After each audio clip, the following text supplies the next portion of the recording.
Attribute और repeating groups.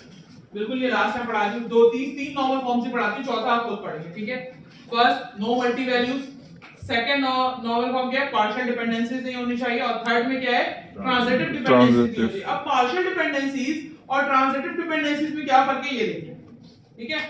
हमने देखा एनॉमलीज कितनी तरह की होती है, रिपीटेशन एनॉमली होती है, इंसर्शन, डिलीशन, अपडेटिंग, तीनों एनॉमलीज होती हैं केवल इसके अंदर। First normal form, each attribute must be atomic, no repeating column within a row, no multi value column. सही है, एग्री कर रहे हैं आप लोग इस चीज से। अब यहाँ देखें, फर्स्ट एनएफ में हम सबसे पहले कॉलम वाली चीज, कॉमा वाली चीज हटा रहे होते थे, बिल्कुल। ब्लू स्टार, मैग्नम, 113, 124 कैसे हटाया, 142 वाले 142 वालों को अलग किया, 142 वालों का दो डाटा आ गया, क्योंकि 142 वाले दो प्रोजेक्ट पे काम कर रहे हैं, एक ब्लू स्टार और एक मैग्नम। तो इसको जो मैंने बोर्ड पे बनाया है वही अलग कर दिया, फर्स्ट एनएफ बन गया। बिल्कुल। सेकंड एनएफ में आते हैं, सेकंड एनएफ में हमने देखा partial dependencies, employee name, grade and salary are functionally dependent only on employee number, employ name, grade, salary. Project name is dependent only on project ID. अब यहाँ पे देखें, जो प्रोजेक्ट नेम है वो डिपेंडेंट कर रहा है प्रोजेक्ट आईडी के ऊपर। सिटी और जिप की एग्जांपल दी मैंने आपको, तो हम क्या करेंगे, इन दोनों को निकाल के बाहर फेंक देंगे। सही। Employ number, employ name, grade, salary, इन दोनों को हटा दिया। जो पहले वाले मैंने एग्जांपल कराई थी ना, वो छोटा सा टेबल था, तो उसमें हमने फॉरेन की लगा दिया था, वो बन गया था, ठीक है। सैलरी नहीं हटाएंगे, अभी सैलरी हम थर्ड वाले में करेंगे।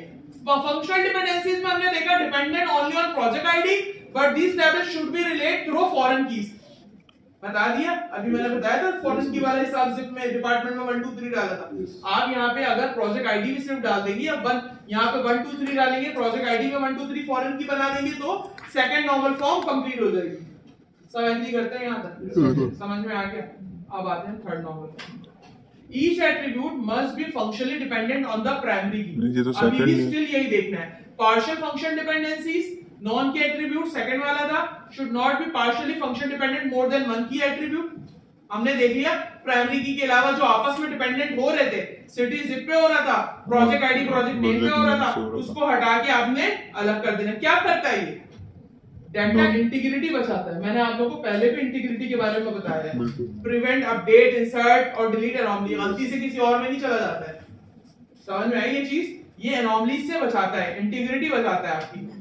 सेकंड नॉर्मल फॉर्म के बाद मेरा डाटा इस तरह से बन के आएगा, employee number, employ name, grade, salary. मैंने क्या किया कि क्योंकि प्रोजेक्ट आईडी प्रोजेक्ट नेम को बिल्कुल अलग लिया था, मैंने यहाँ से एम्प्लॉय नंबर उठाया, इसकी प्रोजेक्ट आईडी डाल दी। मुझे पता है 142 कौन कौन से प्रोजेक्ट पे काम कर रहा है, नॉर्मलाइज होने का तरीका अलग होता है क्लास। मैं जो बोर्ड पर समझा रही थी वो बिल्कुल अलग तरीके से नॉर्मलाइज होता था। ये जो बता रही है इसने फॉरेन की के जरिए कनेक्ट कर दिया। अब यही फॉरेन की प्रोजेक्ट आईडी वाली आप ऊपर लगा दें, ऊपर एक कॉलम बनाए, यहाँ पे अटैच कर दें, एक ही बात है ना, एक ही बात है। सही है, ये फॉरेन की के बिना तो ये होगा भी नहीं, फॉरेन की तो लगानी पड़ेगी ना, जैसे मैंने डिपार्टमेंट की 1 2 3 लगाई है, उसके बिना डेटा सेम डेटा मैच। अब देखो मैं इसको हटा दूं और इसको हटा दूं, या जिप कोड जो है एम्प्लॉय आईडी और जिप कोड को अलग टेबल में कर दूं, एक ही बात है ना।